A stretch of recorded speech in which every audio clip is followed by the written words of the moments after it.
Shalom kepada saudara dan saudari dimanapun Anda berada pada saat ini. Bersama dengan saya di dalam ruangan renungan saat indah bersama Tuhan. Sebelum kita bermula membukakan Alkitab dan merenungkannya, mari kita berdoa. Bapa Surgawi, Bapa yang baik, segala puji dan sembah hanya padamu ya Tuhan. Pada ketika ini tiba saat kami untuk merenungkan dan mempelajari message daripada Alkitab. Kiranya Roh Kudus Tuhan memimpin kami dalam pembelajaran Alkitab ini, sehingga apapun message yang kami akan pelajari pada malam ini menjadi kekuatan dan bekalan iman kami, sementara menjalani kehidupan kami sehari-harian bersama Kristus Yesus. Ampuni segala dosa kami Tuhan dalam nama Yesus. Amin. Baik, saudara dan saudari yang saya kasih dalam Kristus Yesus. Pada saat ini mari kita membukakan Alkitab kita pada Injil Matius. Dan pada ketika ini saya ingin mengongsikan satu message yang bertajuk Raja menyertai kita. Saudara dan saudari, apabila kita membukakan Alkitab, khususnya di Injil Matius ini, kita mendapati bahwa ada 28 pasal. Daripada pasal pertama sehingga pasal 28, kita dapat melihat bagaimana kehidupan Kristus Yesus, pelayanannya, pengorbanannya di kayu salib, kematiannya, bahkan kebangkitannya. Bukan itu sahaja, tetapi dia membawakan banyak message yang penting untuk dipelajari dan diamalkan oleh orang-orang pada ketika zaman Yesus hidup di dunia ini dan untuk kita pada hari ini. Injil Matius adalah kisah Yesus Kristus yang didokumentasikan oleh Rasul Matius, seorang saksi mata yang tidak diragukan. Dia menuliskan tentang Yesus sebagai Mesias yang dinubuatkan dan ditunggu-tunggu, yang membawa kerajaan Tuhan ke dunia ini bagi orang-orang Yahudi dan bukan orang Yahudi. Ya, kalau kita lihat dengan lebih terperinci lagi, khususnya di pasal yang pertama, kita dapat melihat dalam Matius pasal yang pertama bagaimana penulis Injil Matius ini menerangkan, menjelaskan tentang salasilah Yesus Kristus. Dan kalau kita perhatikan dengan lebih teliti daripada ayat yang pertama sehingga ayat yang ke-17, didapati bahwa ada 14 keturunan daripada Abraham hingga ke Daud, dan ada 14 keturunan dari Daud sampai ke pembuangan ke Babel, dan daripada pembuangan ke Babel hingga kepada kelahiran Yesus ada 14 keturunan lagi, dan semuanya ada 42 keturunan. Apakah signifikan atau signifikasi daripada mengetahui salasilah Yesus Kristus ini? Kita dapati bahwa Yesus Kristus datang daripada keturunan diraja.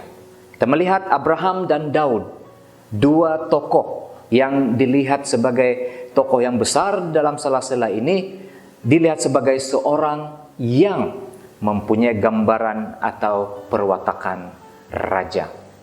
Ya, saudara dan saudari yang saya kasih dalam Kristus Yesus, mari kita perhatikan dalam Matius 1 ayat 23. Matius 1 ayat 23, sesungguhnya anak darah itu akan mengandung dan melahirkan seorang anak laki-laki, dan mereka akan menamakan dia Immanuel, yang berarti Allah menyertai kita. Perhatikan ayat ini dan bandingkan dengan ayat Alkitab di Perjanjian Lama di dalam Yesaya 7 ayat 14. Mari kita buka Alkitab kita dalam Yesaya pasal 7 ayat yang ke-14. Oh, suatu pernyataan daripada Perjanjian Lama dalam buku Yesaya atau dalam kitab Yesaya ini. Yesaya 7 ayat 14 menyatakan seperti berikut.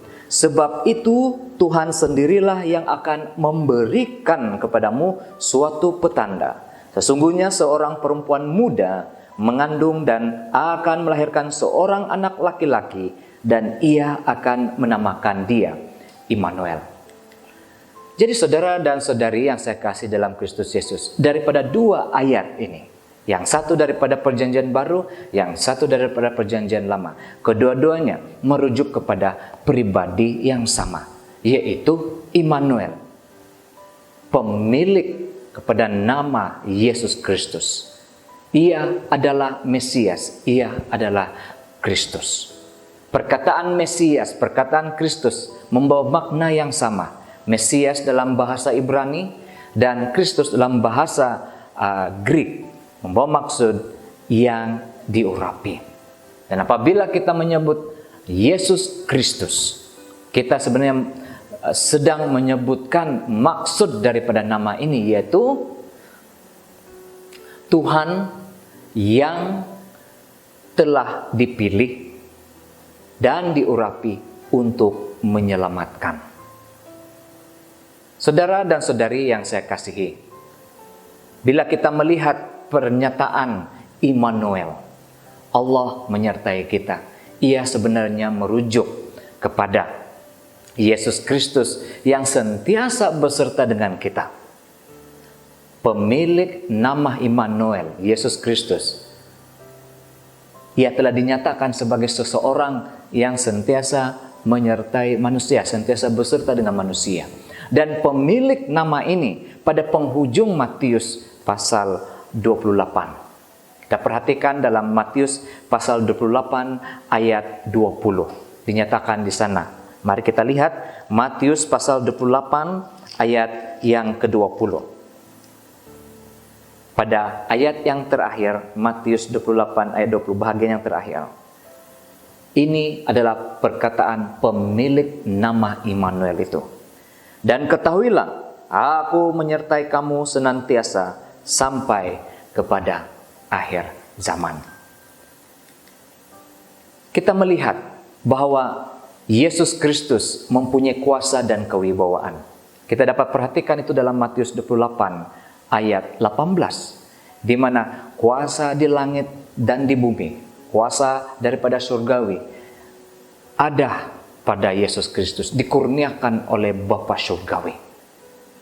Dan ia telah disahkan oleh Roh Kudus itu sendiri pada waktu Yesus menerima baptisan di satu sungai dalam bentuk burung merpati. Roh Kudus memenuhi Yesus Kristus. Ini menunjukkan bahwa kuasanya terserlah, dan dengan kuasanya ini dia mempunyai kewibawaan untuk menyatakan bahwa dia sentiasa bersama dengan kita. Dia adalah Tuhan. Dia adalah Raja atas segala raja. Bila kita melihat identitinya di Matius pasal yang pertama, dia adalah seseorang yang ditunggu-tunggu untuk datang membawa kerajaan Tuhan. Dan dia sendiri menyatakan bahwa dia akan bersama dengan umatnya, termasuk Anda dan saya. Maka dengan itu, saudara dan saudari yang saya kasih dalam Kristus Yesus, pada kesempatan ini, mari kita memperbaharui komitmen kita. Adakah Anda ingin bersama dengan Yesus Kristus pada waktu dia terlebih dahulu ingin beserta dengan kita? Adakah Anda ingin pergi bagi Raja yang agung ini, sementara kita melaksanakan kehidupan kita sebagai seorang Kristen dan sebagai seorang yang diamanahkan untuk melakukan misi pekerjaan Tuhan di dunia ini? Adakah Anda ingin menyahut cabaran ini? Kalau Anda ingin lakukannya, Anda ingin sahut cabaran ini, Anda ingin berkomitmen, katakan amin. Terima kasih saudara dan saudara sekalian.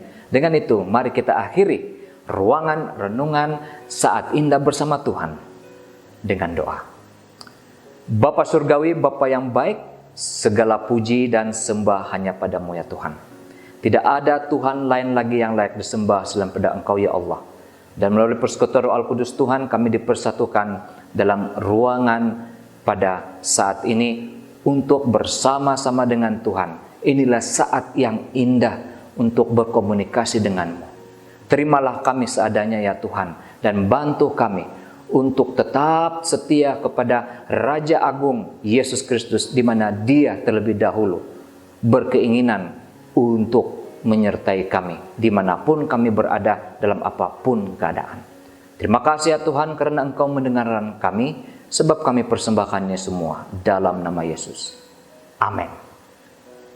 Sehingga ketemu lagi, Tuhan memberkati.